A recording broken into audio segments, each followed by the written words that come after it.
منشیات کے بہت سے گینگ آپریٹ کر رہے ہیں اور آپ کو معلوم ہے کہ لاہور میں ایک ایسا گینگ بھی ہے کہ اگر جارڈن کا مال بند ہو جائے تو شہر سے نشہ ختم ہو سکتا ہے. یہ کہنا ہے پولیس افسران کا. جی ہاں, ایک جارڈن نامی گینگ جو پولیس نے اپنی گرفت میں لیا ہے اس کے بارے میں ہولناک انکشافات سامنے آئے ہیں کہ لاہور شہر میں کالج کی لڑکیاں ہوں, لڑکے ہوں, یونیورسٹی کی بچیاں ہوں, بچے ہوں, لڑک پن کی عمر میں ہوں, جوانی میں ہوں یا بڑھاپے میں نشے کے عادی ہوں, جارڈن کا مال ان سب تک پہنچتا ہے کسی نہ کسی ذرائع سے, اور ان کا نیٹ ورک اتنا سٹرونگ تھا کہ آج تک پکڑے نہیں جا سکے تھے.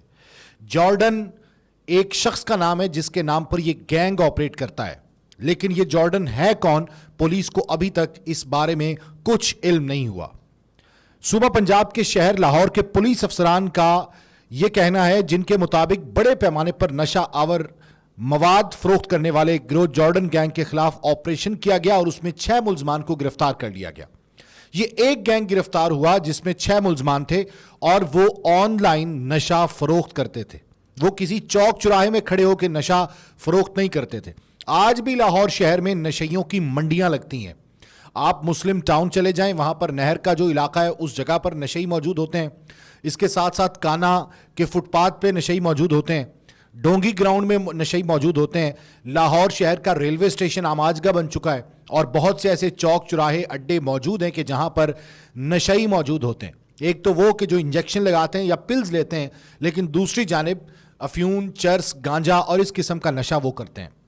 پولیس حکام کا اندازہ ہے کہ یہ گینگ صرف لاہور شہر میں ایک دن میں 1 سے 1.5 کروڑ روپے کی لاگت کا نشاور مواد فروخت کر رہا تھا. اگر 1.5 کروڑ اس کا لگایا جائے تو اس کا مطلب ہے کہ 45 کروڑ روپے کی ماہانہ سیل ہوتی ہے. یعنی روزانہ 1.5 کروڑ روپے کا نشہ صرف ایک گینگ جس کا نام جارڈن گینگ تھا وہ لاہور شہر کو سپلائی کرتا ہے. یعنی اس کا مطلب ہے کہ بہت سے گینگز جو دوسرے ہیں وہ الگ الگ نشہ فروخت کرتے ہیں, تو لاہور شہر میں 5-6 کروڑ کا نشہ ڈیلی فروخت ہوتا ہے جس میں مختلف قسم کے گینگز جو ہیں وہ انوالو ہیں. پولیس کا دعویٰ ہے کہ یہ نشہ آور مواد لاہور کے سکولز, کالجز, یونیورسٹیز اور پوش علاقوں میں بھی فروخت کیا جاتا تھا. پولیس نے جب انویسٹیگیشن کی اس گینگ کی تو اس کے بعد پتہ چلا کہ یہ گینگ آپریٹ کر رہا ہے اور اس کے ساتھ ساتھ یہ گینگ نشہ جو فروخت کرتا ہے وہ تقریباً 1.5 کروڑ روپے روزانہ کی بنیاد پہ کرتا ہے, اور اس کے ساتھ ساتھ یہ یونیورسٹیز, کالجز اور پوش علاقوں میں یہ نشہ فروخت کرتا ہے. اب پولیس کو جارڈن گینگ کے بارے میں پتہ کیسے چلا کہ یہ گینگ لاہور میں منشیات فروخت کرتا ہے؟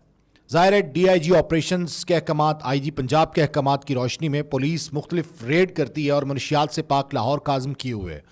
وہ کہتی ہے کہ منشیات کسی جگہ نہیں بکنی چاہیے, لیکن آپ حیران ہوں گے کہ آج بھی کچھ ایریاز ایسے ہیں کہ جہاں پر منشیات فروشی دھڑلے سے جاری ہے اور پولیس اس جگہ پر نہیں پہنچ پاتی, یا پولیس جب جاتی ہے تو اس کے بعد وہ لاشیں ہی لے کے آتی ہے. اور بہت سے علاقے نو گو ایریاز ہیں. فیکٹری تھانہ فیکٹری ایریا جو شیخوپورہ کی حدود میں واقع ہے, وہاں پر ایک نو گو ایریا ہے جہاں پر منشیات سر عام بکتی ہے, لیکن وہاں پر پولیس کچھ کام نہیں کرتی. پولیس وہاں پر ڈرتے نہیں جاتی کیونکہ ان کے پاس جدید اسلحہ ہے. وہ منشیات بیچتے ہیں, پیسہ کماتے ہیں اور اس کے بعد وہ منشیات سے ہی اسلحہ خریدتے ہیں اور پولیس کے خلاف استعمال کرتے ہیں.